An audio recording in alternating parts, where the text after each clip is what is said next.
ഈ ചെന്താമരയാണ് ഇപ്പോൾ പിടിയിലായിരിക്കുന്നത്.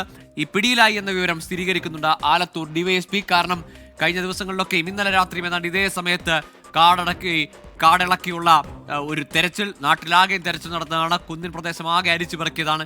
ഇന്ന് വൈകുന്നേരം സമാനമായി തന്നെ 7 മണിയോടുകൂടി പോലീസിന്റെ കൺമുന്നിലെത്തി ഒരു പോലീസുകാരൻ ചെന്താമരയെ പിന്തുടർന്നു എന്ന് ഉറപ്പിച്ചു. കുട്ടികൾ കണ്ടു എന്ന് അവർ ഉറപ്പിച്ചു.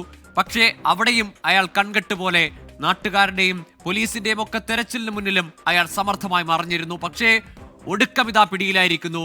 ചെന്താമര എന്ന നരാധമൻ, കൊടും കുറ്റവാളി പിടിയിലായിരിക്കുന്നു.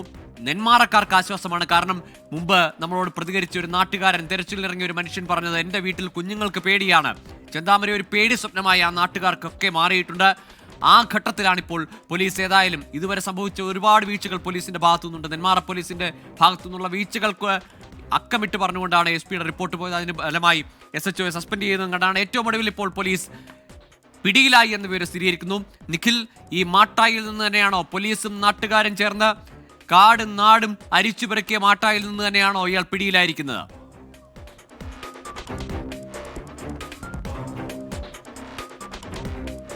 തീർച്ചയായിട്ടും ഗോകുൽ, മാട്ടായിൽ നിന്ന് തന്നെയാണ് പ്രതി പിടിയിലായിട്ടുള്ളത്. അവിടെ വെച്ച് ആ കുട്ടികൾ ഈ പ്രതിയെ കാണുന്നു. തുടർന്ന് പോലീസ് ഇയാളെ ചേസ് ചെയ്യാൻ ആവശ്യപ്പെടുന്നു. അതായത് പോലീസിന്റെ കൺമുന്നിൽ ഇയാൾ ഉണ്ടായിരുന്നു. ഒരു ഫാമിന് സമീപത്തേക്ക് ചെന്നപ്പോൾ അവിടെ ആൾപ്പെരുമാറ്റം കേൾക്കുകയാണ്. അപ്പോഴാണ് പോലീസ് ഉറപ്പിക്കുന്നത് അത് ഈ പ്രതി തന്നെയാണ്. അതായത് അവിടെ സാധാരണഗതിയിൽ ആളുകളുള്ള ഒരിടമല്ല. പെട്ടെന്ന് ഈ പോലീസ് സംഘം അവിടേക്ക് വരുന്നു എന്ന് തിരിച്ചറിഞ്ഞ പ്രതി പെട്ടെന്ന് ഓടി രക്ഷപ്പെടാൻ ശ്രമിക്കുന്നു. കുട്ടികൾ കളിച്ചുകൊണ്ടിരുന്നതിന് സമീപത്തുകൂടെ ഇയാൾ ഓടുന്നു. ആ സമയത്ത് പോലീസ് ഉറക്കെ വിളിച്ചു പറയുന്നുണ്ട്, പിടിക്കൂ പിടിക്കൂ എന്ന് പറയുന്നുണ്ട്. അപ്പോൾ കുട്ടികൾ അവരുടെ കളി അവിടെ അവസാനിപ്പിച്ച ഈ പോലീസ് ഈ കുട്ടികൾ ഇയാളെ പിടികൂടുന്നതിന് വേണ്ടി പുറകെ ഫോളോ ചെയ്യുകയാണ്. അപ്പോഴൊക്കെ വിദഗ്ധമായ ആ സ്ഥലത്തെക്കുറിച്ച് നന്നായി അറിയാവുന്ന പ്രതി ഓടി ഒളിക്കുകയായിരുന്നു. അതുകൊണ്ട് തന്നെ ഈ പ്രതിയിലേക്ക് എത്തിച്ചേരാൻ വേണ്ടി ആ സമയത്ത് കഴിഞ്ഞില്ല. പക്ഷെ അപ്പോൾ തന്നെ പോലീസ് കൃത്യമായി ഇയാളെ വളഞ്ഞു. അതായത് പോലീസ് വനത്തിലെ തെരച്ചിൽ അവസാനിപ്പിക്കുന്നു എന്ന് വ്യക്തമാക്കിയ ശേഷം കൃത്യമായി ഈ പ്രതിയിലേക്ക് തന്നെ പോലീസ് എത്തിച്ചേർന്നു. നമ്മൾ അല്പസമയത്തിനകം നെന്മാറ പോലീസ് സ്റ്റേഷനിലേക്ക് എത്തിച്ചേരും. അവിടേക്കായിരിക്കും ഒരുപക്ഷെ പ്രതിയെ ആദ്യം എത്തിക്കുക എന്നുള്ളതാണ് ഇപ്പോൾ ഈ കേസിൽ അന്വേഷണ ഉദ്യോഗസ്ഥനായിട്ടുള്ള ആലത്തൂർ ഡിവൈഎസ്പി മുരളീധരൻ അറിയിക്കുന്നത്. അവിടെ വെച്ചായിരിക്കും വിശദമായ ചോദ്യം ചെയ്യലടക്കം ഉണ്ടാവുക. പ്രതിക്ക് എങ്ങനെ ഈ എൻ്റയർ സംവിധാനത്തെ പരാജയപ്പെടുത്തിക്കൊണ്ട് അവരെ തോൽപ്പിച്ചുകൊണ്ട് അവരെ വെല്ലുവിളിച്ചുകൊണ്ട് ഇത്രയും അധികം മണിക്കൂറുകൾ ഒളിച്ചിരിക്കാൻ കഴിഞ്ഞു, ആരെങ്കിലും സഹായം നൽകിയോ തുടങ്ങിയ കാര്യങ്ങളൊക്കെ അറിയാൻ കഴിയും.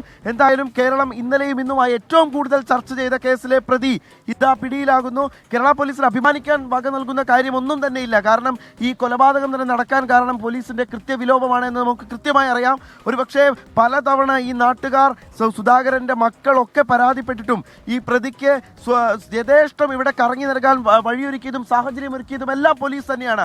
ഈ ജാമ്യ ഉപാധികൾ പ്രതി ലംഘിക്കുന്നു എന്നുള്ള കാര്യം, ആ വിവരം നഗ്നമായ സത്യം ഈ പോലീസിനെ അറിയിച്ചിട്ടും ഈ നാട്ടിൽ ഒരുപാട് കേസുകൾ ഞങ്ങൾക്ക് അന്വേഷിക്കാനുണ്ട് തുടങ്ങിയ കാര്യങ്ങൾ പറഞ്ഞ് എല്ലാ കാലത്തും ഒരാളെ ജയിലിൽ ഇടാൻ കഴിയുമോ എന്നാണ് പുഷ്പയോട് നെന്മാറ പോലീസ് ചോദിച്ചത്. ഇതിന്റെ പശ്ചാത്തലത്തിൽ തന്നെയാണ് നെന്മാറ SHOയെ സസ്പെൻഡ് ചെയ്യുന്ന സാഹചര്യമുണ്ടായത്. ഇപ്പോൾ വിവിധ ഇടങ്ങളിൽ നിന്ന് പോലീസ് സംഘങ്ങൾ ഇവിടേക്ക് നെന്മാറയിലേക്ക് എത്തിച്ചേർന്നുകൊണ്ടിരിക്കുകയാണ്. ജില്ലാ പോലീസ് മേധാവി തന്നെ ഒരുപക്ഷെ സംഭവ സ്ഥലത്തേക്ക് എത്തിച്ചേരുമെന്നാണ് നമ്മൾ മനസ്സിലാക്കുന്നത്.